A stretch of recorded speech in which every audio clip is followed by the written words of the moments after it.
Hello दोस्तों। आज हम टूल्स में आगे चलेंगे और बात करेंगे स्पेनर के बारे में। आज हम जानेंगे कि ये कितने प्रकार के होते हैं, कौन कौन से होते हैं। तो चलिए शुरू करते हैं। सबसे पहला मटेरियल की बात करते हैं। तो यह क्रोम वेनेडियम अलॉय स्टील के बनाए जाते हैं और इनके जो बनाने की प्रक्रिया होती है वो होती है ड्रॉप फोर्जिंग विधि के द्वारा यह बनाए जाते हैं। ड्रॉप फोर्जिंग का मतलब होता है इन्हें पीट पीट करके बनाया जाता है। सबसे पहले इन्हें कंप्रेस किया जाता है, कंप्रेस करके ही इन्हें पीटा जाता है। और जब इनके अंदर क्या होती है, थोड़ी बहुत जगह बच जाती है, जैसे हम कहते हैं कि बनाते समय कहीं पर हल्का सा कोई खड्डा रह गया है पीटने के कारण, तो वह जगह फिनिशिंग नहीं की जाती है। पहले उनमें क्या किया जाता है कि आपकी क्रोम वेनेडियम जो अलॉय स्टील है इसे एक ड्रॉप के रूप में इसके ऊपर भरा जाता है, मतलब जी बूंद बूंद के रूप में इसके ऊपर डाला जाता है। उसके बाद उसे पीटा जाता है और पीटने के बाद उसकी फिनिशिंग की जाती है। इसीलिए हम कह देते हैं कि इसे बनाने का जो तरीका है वह ड्रॉप फोर्जिंग विधि है। इसके बाद हम बात करते हैं इसके प्रकार की। तो देखिए, ये सामान्यतः आपके ओपन एंडेड स्पेनर, क्लोज और box spanner, torque wrench, adjustable spanner और एलन की और सी स्पेनर के नाम से हम जानते हैं। जी हाँ, सी स्पेनर जो होता है यह आपके आजकल हम लोग काफ़ी जो है आपके स्पेनर काम में लिए जा रहे हैं, जो कि हमारे कुछ इस तरीके के नट या फिर हमारे बोल्ट आ रहे हैं जिन्हें आजकल यूज़ में लिया जा रहा है। तो चलिए हम बात करते हैं और शुरू करते हैं हम सबसे पहले ओपन एंडेड स्पेनर की। देखिए, ओपन एंडेड, एंडेड का मतलब होता है आखिरी छोर, ओपन का मतलब होता है खुला हुआ। जैसे आप यहाँ देख रहे हैं ओपन एंडेड में भी है सिंगल ओपन एंडेड स्पेनर। इसका एक ही भाग क्या होता है, खुला होता है। जी हाँ, यह इनकी लेंथ जो होती है वो काफ़ी बड़ी होती है। जितने स्पेनर होते हैं उनकी मुंह के चौड़ाई के अनुसार ही क्या की जाती है, पीछे की लेंथ दी जाती है। जैसे आप यहाँ देख रहे हैं कि रेलवे कर्मचारियों के द्वारा जो पटरी मेंटेनेंस के लिए क्या किया जा रहा है, इस तरीके के स्पेनर को ज़्यादातर काम में लिया जाता है सिंगल ओपन एंड स्पेनर के द्वारा। जी हाँ, इनके द्वारा टॉर्क जो होती है वो काफ़ी ज़्यादा लगानी होती है, इसीलिए इनका जो पीछे की रॉड होती है इसे काफ़ी लंबी ढाल करके बनाया जाता है। आगे चलते हैं। इसके बाद हम बात करते हैं double open ended spanner. Double open ended spanner जो होता है इसके दोनों एंड क्या होते हैं, आप देखेंगे वहाँ पर यह खुले हुए होते हैं।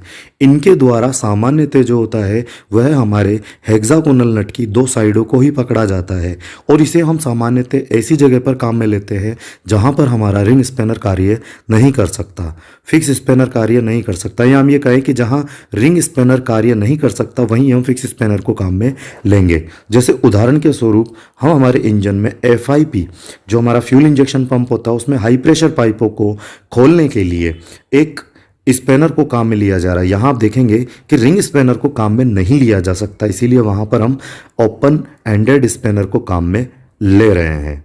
आगे चलते हैं। इसके बाद हम करते हैं बात क्लोज और बॉक्स स्पेनर की। तो जिसमें सबसे पहला आता है हमारा रिंग स्पेनर। जी हाँ, रिंग स्पेनर जो होता है इसकी एक खास बात ये होती है कि यह हेक्सागोनल बोल्ट के छह पहलुओं को मजबूती से पकड़ता है। इसके अलावा इसमें 6 पहलू के अलावा आप देखेंगे 12 पहलू के भी आपको क्या है रिंग स्पेनर के साइड मिलेंगे। 12 पहलू की एक खास बात ये होती है कि यह 6 पहलुओं को तो पकड़ता ही है, कई बार इस तरीके के नट हमारे पास आ जाते हैं कि वहाँ पर स्क्वायर नट है ये, लेकिन क्या होता है हमारे पास कोई स्पेनर नहीं है इसे खोलने के लिए, तो उस तरीके के नट को भी खोलने के लिए हम रिंग स्पेनर को काम में ले सकते हैं। लेकिन अब उसके लिए एक ही चीज़ है, उसमें जो पॉइंट है आपके जो पहलू हैं वह 12 होने चाहिए। आगे चलते हैं। इसके बाद हम क्लोज और बॉक्स स्पेनर में आगे चलते हैं। दूसरे भाग की बात करते हैं, ट्यूबुलर स्पेनर। ट्यूबुलर स्पेनर आपने देखा होगा इस तरीके से एक लंबी ट्यूब में होता है। इसको हम ऐसी जगह काम में लेते हैं जहाँ पर लंबाई में हम कहें कि गहराई में क्या है कोई बोल्ट लगा हुआ है, जहाँ पर हमारी सॉकेट या फिर रिंग स्पेनर नहीं लग सकता है। जहाँ उदाहरण के लिए हम बात कर सकते हैं आपके स्पार्क प्लग। स्पार्क प्लग का चूंकि हेड जो होता है वो काफ़ी बड़ा होता है, सॉकेट स्पेनर उसमें नहीं लग पाएगा और वहाँ पर हमें ट्यूबुलर स्पेनर को ही काम में लेना पड़ता है। आगे चलते हम बात करते हैं सॉकेट स्पेनर की। सॉकेट स्पेनर जो होता है ये एक सेट में आता है। इस सेट में हमें कई चीज़ें देखने को मिलती है, जैसे हम देखेंगे ऑफसेट स्लाइड है, टी हैंडल, एक्सटेंशन रोड और साथ में आप देखेंगे वहाँ पर आपको एक सॉकेटें भी मिलेंगी। ये सॉकेट भी आपकी जो है 8 नंबर से शुरू होती है और आपके 30-32 तक की सॉकेट आपको मिल जाएंगी। इसके बाद एक इसके अंदर कार्य की गति को बढ़ाने के लिए रेचिट स्पेनर भी आपको देखने को मिलेगा। रेचिट स्पेंडल जो होता है इसके द्वारा कई मैकेनिकों द्वारा ताकत लगा देने के कारण ये ख़राब हो जाता है, इसीलिए कंपनी वहाँ पर एक स्पीड हैंडल भी रिकमेंड करती है, या हम कहते हैं कि कंपनी जो होती है वो देती है। स्पीड हैंडल के माध्यम से आप जो है बोल्ट को एक निश्चित लेंथ तक कस सकते हैं, लेकिन उस पर टॉर्क नहीं लगाएंगे। टॉर्क लगाने के लिए हम हमेशा वहाँ पर टॉर्क रिंच को ही काम में लेंगे। जैसे यहाँ पर आप देखेंगे कि इस तरीके से जो स्पेनर है यह आपको देखने को मिलेगा एक सेट के अंदर, जिसमें विभिन्न प्रकार की आपको बिटें भी मिलेंगी देखने को, विभिन्न प्रकार की सॉकेटें भी देखने को मिलेंगी, एक्सटेंशन रोड भी देखने को मिलेंगी। एक इसमें एक सबसे स्पेशल टूल और आता है जिसे हम कहते हैं यूनिवर्सल जॉइंट। जी हाँ, 30 डिग्री के एंगल तक अगर कोई आपका बोल्ट है जो कि ऐसी साइड पर लगा हुआ है जहां पर सीधा एक्सटेंशन रोड से नहीं लग सकता है, तो वहां हम यूनिवर्सल जॉइंट के माध्यम से उसे आराम से खोल सकते हैं। इसके बाद हम बात करते हैं टॉर्क रिंच की। टॉर्क रिंच स्पैनर जो होता है यह हमारा काफ़ी प्रमुख औजार होता है। इसके द्वारा हम जो है किसी भी बोल्ट को या नट को एक निश्चित ताकत के द्वारा कस सकते हैं। अगर हम इसके बिना सिर्फ हम हाथ के द्वारा ही टाइट करें तो देखिए हम देखते हैं कि कई सभी जो बोल्ट हैं उनके ऊपर एक समान ताकत नहीं लगती है। यदि अगर आपने आवश्यकता से अधिक ताकत लगा दी तो वह बोल्ट खराब हो जाते हैं, जिसे हम कहते हैं स्लिप हो गए या वह टूट जाते हैं। तो ऐसे स्थानों पर हम लोग जो है एक निश्चित बल के द्वारा टाइट करने के लिए क्या करते हैं, वहां पर टॉर्क रिंच को काम में लेते हैं। टॉर्क रिंच जो होती है ये भी सामान्यतः हमारे 3 प्रकार की होती है, जिसमें सबसे पहले आती है माइक्रोमीटर टाइप। माइक्रोमीटर टाइप जो आती है उनमें हम जो है यहाँ पर आप देखेंगे कि यह जो भाग होता है ये स्पिंडल की तरह काम करता है, ये चलता है और इसे चलाने पर हम यहाँ पर लिखी हुई मार्किंग जो कि आपके LBFT में, न्यूटन मीटर में या किलोग्राम में यहाँ पर आपको देखने को मिलेंगी। तो जिस भी प्रेशर से या जिस भी ताकत से आपको उसके ऊपर टॉर्क लगानी है उसे आप सेट करके क्या कर सकते हैं, काम में ले सकते हैं। इसके बाद दूसरी आती है हमारे पास scale type torque wrench. Scale type में यह जो बिंदु होता है यह एक जगह स्थिर रहता है। हम इस ब्लेड को आगे या पीछे चला करके जो निश्चित टॉर्क होती है उसके ऊपर टाइट करके हमारे नट या बोल्ट को टाइट कर सकते हैं। इसके बाद अगला आता है dial test indicator. Dial test indicator भी इसके अंदर भी आप देखेंगे यहाँ पर एक इंडिकेटर, यहाँ हम ये कहें कि एक डायल दिया हुआ है, इसमें एक सुई है, यह सुई यहाँ पर स्थिर रहती है। हम इस डायल को ही घुमा करके हमारी टॉर्क को एडजस्ट करना होता है। टॉर्क के द्वारा फिर से हम किसी भी नट या बोल्ट को है जो है एक निश्चित बल पर टाइट कर सकते हैं। आगे चलते हैं। इसके बाद हम बात करते हैं एडजस्टेबल स्पैनर की। जी हाँ, एडजस्टेबल स्पैनर में हमारे रिंच आते हैं, लेकिन टॉर्क रिंच और हमारे एडजस्टेबल स्पैनर में जैसे पाइप रिंच है, स्क्रू रिंच है, इन्हें कभी भी मिक्स नहीं करेंगे। इनके द्वारा यहाँ पर हम ये कहेंगे कि ये कहाँ काम में लिए जाते हैं, तो कुछ ऐसी जगह होती है जहाँ पर हमारे सामान्य ring spanner, fix spanner, socket spanner कार्य नहीं कर सकते, ओपन एंडेड स्पैनर भी कार्य नहीं कर सकते। वहाँ पर हम एडजस्टेबल स्पैनर को काम में लेते हैं। तो यहाँ पर हम सबसे पहले बात करते हैं पाइप रिंच की। पाइप रिंच जैसे कि नाम से ही पता चल रहा है, इसके द्वारा हम विभिन्न पाइपों को पकड़ करके टाइट करने के लिए काम में लेते हैं। जैसे कि आप यहाँ पर देख रहे हैं इमेजों में, जिसमें हम विभिन्न प्रकार के पाइपों को मजबूती से पकड़कर कसने के लिए, या हम ये कहें कि उसकी जो यूनियन जॉइंट वगैरह है उन्हें भी पकड़ करके कसा जा सकता है। आगे चलते हैं, हम बात करते हैं दूसरे रिंच की। यह आता है हमारा स्क्रू रिंच। जैसा कि आप यहाँ देख रहे हैं इस पर लिखा हुआ भी आता है ड्रॉप फोर्ज स्टील। और यहाँ पर इस स्क्रू रिंच की खास बात होती है कि कई बार हमारे पास इस तरीके के बोल्ट या नट आ जाते हैं जिसके लिए हमारे पास उपयुक्त जो होता है ओपन एंडेड स्पैनर या सॉकेट स्पैनर नहीं होता है। तो वहाँ पर हम स्क्रू रिंच के द्वारा उसे हम एडजस्ट करके और उस नट को हम क्या कर सकते हैं, आराम से खोल सकते हैं या कस सकते हैं। तो यहाँ हम कह सकते हैं कि एक तरीके का सिंगल ओपन एंडेड स्पिनर की तरह कार्य करता है, लेकिन ये एडजस्टेबल होता है। लेकिन हम इसे रिंच स्पिनर में लेते हैं क्योंकि ये एडजस्टेबल होता है। इसके बाद हम बात करते हैं, आगे चलते हैं monkey wrench spinner. Monkey wrench जो स्पिनर होता है यह हमारा देखने में पाइप रिंच स्पिनर की तरह ही होता है। बस फर्क ये होता है कि पाइप रिंच स्पिनर जो होता है इसका जो एक दो जा होते हैं, एक तो होता है मूवेबल जा और एक होता है फिक्स जा। फिक्स जा जो होता है यह नीचे का भाग होता है और मूवेबल जा ऊपर की तरफ होता है। जब हम इसे काफ़ी ज़्यादा काम में ले लेते हैं तो यह कुछ समय बाद बाहर की तरफ फैलने लग जाता है, जिसकी वजह से इसके जॉब के ऊपर दबाव नहीं बन पाता है। इसी चीज़ को देखते हुए मंकी रेंच को जब बनाया गया तो इसका ऊपर वाला जो भाग होता है इसे हमने फिक्स कर दिया, जबकि नीचे का जो भाग देखेंगे इसे हमने मूवेबल जा के रूप में बना दिया, जिसके कारण इसकी जो जॉब के ऊपर पकड़ है वो काफ़ी बेहतरीन होती है। इसीलिए हम इसे मंकी रिंच स्पैनर के नाम से बुलाते हैं, क्योंकि जो मंकी होते हैं या हम ये कहते हैं कि जो हमारे बंदर होते हैं उनकी जो पकड़ होती है वो काफ़ी मजबूत होती है। किसी डाल को यदि वह पकड़ते हैं आराम से तो ऊपर पेड़ पर चढ़ जाते हैं, क्योंकि उनकी पकड़ काफ़ी मजबूत होती है। तो उसी के नाम पर हमने इसे नाम दिया मंकी रिंच स्पैनर। आगे चलते हैं। इसके बाद हम बात करते हैं चैन पाइप रिंच की। चैन पाइप रिंच जो होता है ये पाइप रिंच की तरह ही पाइपों को पकड़ने में हमारी मदद करता है। जैसे कि हमने देखा कि पाइप रिंच जो होते हैं वह एक मोटाई पर आकर के रुक जाते हैं, उसके बाद उनके द्वारा काम में नहीं लिया जा सकता है या उनका उपयोग नहीं किया जा सकता है।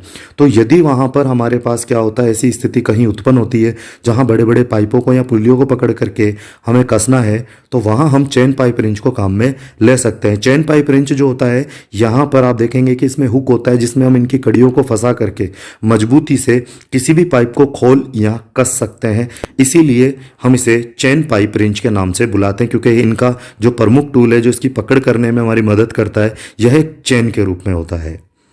आगे चलते हैं और बात करते हैं एलन की। एलन की जो होती है ये भी हमारी प्रमुख टूल होती है। चूँकि आजकल आपने देखा होगा कि यह स्क्रू के रूप में पहले काम में ली जाती थी, लेकिन आजकल हमारे इंजनों में इसका प्रमुख स्थान दे दिया गया है और हम काफ़ी स्पेशल जो बोल्ट वगैरह होते हैं, ताकि बाहर का जो हिस्सा होता है इनका यह गोल होता है, तो वहाँ पर आपने देखा होगा कि हमारे ओपन एंडेड स्पिनर या हमारे क्लोज या बॉक्स स्पिनर कार्य नहीं कर पाते हैं, तो वहाँ पर हम एलन की टूल को काम में लेते हैं। आगे चलते हैं। इसके बाद हम बात करते हैं सी स्पेनर की। सी स्पेनर जो होता है यह हमारा प्रमुख औजार है, चूँकि आजकल हम लोग देखते हैं कि कुछ ऐसे बेरिंग वगैरह जो होते हैं वहाँ पर हम इसे, ताकि ये चलते हुए इंजन में से शाफ्ट बाहर ना निकल जाए, वहाँ पर स्पेशल जो होता है इस तरीके से हम इसके अंदर एक इस नट या बोल्ट दे देते हैं, जिनके ऊपर का जो भाग होता है यह इस तरीके से स्लोटेड बना दिया जाता है, जहाँ पर सिर्फ और सिर्फ हमारा सी स्पेनर ही लग करके क्या कर सकता है, खोल सकता है। इसीलिए यह भी हमारे प्रमुख औजारों में आ जाते हैं। और चलिए बात करते हैं इसके बाद कुछ प्रमुख औजारों के जो विभिन्न प्रकार के हैं, स्पेशल टूल भी हम उसे कह सकते हैं, जो कि आजकल सबसे ज़्यादा सामान्य प्रचलन में है या हम कहें कि इन्हें काम में लिया जा रहा है। तो सबसे पहले हम बात करते हैं कॉम्बिनेशन टूल की। कई बार क्या होता है हमारे पास जैसे फिक्स स्पैनर है और रिंग स्पैनर, जो कि हम इनके बारे में जान ही चुके हैं, लेकिन कई बार क्या होता है कि ऐसी स्थिति होती है कि मुझे 10 नंबर का फिक्स स्पैनर भी काम में लेना है और रिंग स्पैनर भी एक साथ काम में लेना है, तो वहाँ पर मुझे स्पैनर बदलना पड़ता है। तो वहाँ पर हम लोगों ने क्या किया, एक कॉम्बिनेशन स्पैनर निकाल दिया, जो कि इन्हीं दोनों का एक मिला जुला रूप है। आगे चलते हैं। इसके बाद आता है हमारे पास स्टड रिमूवर। कई बार, जी हाँ, कई बार दोस्तों ये सवाल पूछा जाता है कि कोई स्टड खराब हो जाता है तो हम उसे कैसे निकालेंगे या कैसे लगाएंगे। तो स्टड रिमूवर जो होता है, यदि हमारे स्टड की ऊपर की चूड़ियाँ खराब है और स्टड पूरा है अंदर की तरफ, चूंकि इसके ऊपर क्या है, कोई भी हेड नहीं है, तो वहाँ पर हम इसे क्या नहीं कर सकते, पकड़ नहीं सकते हैं। तो वहाँ पर हम स्टड को निकालने के लिए स्टड रिमूवर को काम में लेते हैं। स्टड रिमूवर के माध्यम से इसे आसानी से निकाला जा सकता है। इसके बाद दूसरा आता है हमारे पास स्टड एक्सट्रैक्टर। स्टड एक्सट्रैक्टर जो होता है, इसमें भी क्या होता है कि जैसे आप देख रहे हैं कि यहाँ पर एक हमारा ब्लॉक वाला भाग है जिसके अंदर स्टड टूट गया है। अब टूटे हुए स्टड को किस तरीके से निकाला जाए, तो टूटे हुए स्टड को निकालने के लिए सर्वप्रथम हमें क्या करना पड़ेगा, उसमें एक ड्रिल करना पड़ेगा सेंटर में। ड्रिल करने के बाद हम वहाँ पर एक स्टड रिमूवर, जैसे था ना वैसे ही स्टड एक्सट्रैक्टर है हमारे पास, स्टड एक्सट्रैक्टर को इसके अंदर हम चलाएंगे। स्टड एक्सट्रैक्टर जो होता है इसमें उल्टी चूड़ियाँ होती है। जी हाँ, स्टड एक्सट्रैक्टर जो होता है इसमें उल्टी चूड़ियाँ होने के कारण जब हम इसके अंदर लगा करके इसे चलाएंगे तो चलाने पर ये जाकर के इसमें फंस जाएगा। फंसने पर इसका हेड मिल जाएगा और हेड जैसे ही मिल गया हम क्या करेंगे, इसके ऊपर ताकत लगाते रहेंगे और जैसे इसके ऊपर ताकत लगेगी तो चूंकि जो बोल्ट होता है यह उल्टी दिशा में खुल जाता है। तो इस तरीके से दोस्तों कई बार स्टड एक्सट्रैक्टर या हम ये कहें कि जो स्टड रिमूवर है उनको लेकर के कई बार सवाल आता है, या हम ये कहें कि स्टड को लेकर के कई बार सवाल पूछा जाता है कि यदि किसी स्टड की चूड़ियाँ खराब हो जाए तो उसे हम कैसे निकालेंगे। तो जो खराब चूड़ियाँ हैं उन्हें निकालने के लिए, क्योंकि अब देखिए चूड़ियाँ खराब हो गई हैं तो आप वहाँ पर क्या नहीं कर सकते, चकनट विधि के माध्यम से भी नहीं निकाल सकते। तो हम वहाँ पर कैसे निकालेंगे, क्योंकि यह हमारे हेड में भी हो सकता है, ब्लॉक में भी हो सकता है, निकालना जरूरी है, क्योंकि हम फिर इसके ऊपर जो हमारा हेड है या ब्लॉक है उसे किस प्रकार कसेंगे। तो वहाँ पर इस तरीके से निकालने के लिए हम क्या करेंगे, वहाँ पर स्टड रिमूवर को काम में लेंगे। लेकिन अगर यह क्या होता है, ब्लॉक में टूट जाता है, तो उसे निकालने के लिए वहाँ हम स्टड एक्सट्रैक्टर को निकालेंगे। जी हाँ, एक उदाहरण के रूप में भी हम बात करते हैं, जैसे कि हम कहते हैं कि कई बार क्या होता है, किसी मिट्टी में जो है कई बार कोई गाड़ी या कोई वाहन फंस गया है जो कि बाहर नहीं निकल पा रहा है। तो हमने देखा होगा फंसे हुए ट्रैक्टर को निकालने के लिए हम क्या करते हैं, फंसी हुई गाड़ी को निकालने के लिए एक ट्रैक्टर को बुलाया जाता है और ट्रैक्टर के माध्यम से निकाला जाता है। उसी तरीके से यहाँ पर हेड है ही नहीं, हेड ही नहीं है और स्टड वाला बाहर भी नहीं निकल रहा है और ये टूट गया है। तो टूटा हुआ हिस्सा मतलब ये वैसे ही दलदल में फंस गया एक तरीके से। तो हम उसके लिए किसको बुलाएंगे, यहाँ पर ट्रैक्टर को, बस हम उसको कहेंगे एक्स ट्रैक्टर। तो जो हमारा स्टड एक्सट्रैक्टर है यह टूटे हुए स्टड को निकालने में हमारी मदद करता है। चलिए आगे चलते हैं। इसके बाद हम बात करते हैं न्यूमेटिक गन। जी हाँ, न्यूमेटिक गन जो है आजकल बहुत ज़्यादा काम में ली जा रही है। यह हमारे कंप्रेस्ड एयर के द्वारा जो है हम क्या करते हैं, जो धूल मिट्टी है या गंदगी है उन्हें साफ करते हैं। तो वहाँ पर हम न्यूमेटिक गन को काम में लेते हैं। ज़्यादातर आपने देखा होगा वाहनों को सुखाने के लिए, जी क्या, धुलाई के बाद उन्हें सुखाने के लिए काम में लिया जाता है। इसके बाद आगे हम बात करते हैं, आते हैं इम्पैक्ट रेचिट, जो कि आजकल बोल्टों को रिमूव करने, मतलब हम कह सकते हैं कि नट या बोल्टों को रिमूव करने, खोलने के लिए सबसे ज़्यादा काम में लिया जाता है, जिसे हम कह सकते हैं कम प्रयास में या जल्दी से किसी बोल्ट को खोलने के लिए, कम समय में जल्दी से बोल्ट या नट को खोलने में ये हमारी मदद करता है, कसने में भी हमारी मदद करता है। तो इस तरीके से इम्पैक्ट रेचिट जो होता है ये, इसके अलावा और भी विभिन्न प्रकार से हम काम में ले सकते हैं, चाहे वह ड्रिल मशीन का काम हो, टॉर्क वगैरह लगानी हो, या फिर आपने देखा होगा कि कई बार बफिंग वगैरह हम करते हैं, पॉलिश वगैरह करने के लिए, पेंट उतारने के लिए, यह विभिन्न प्रकार से काम में लिया जाता है। आशा करता हूँ मेरे द्वारा दी गई जानकारी से आप संतुष्ट होंगे। धन्यवाद।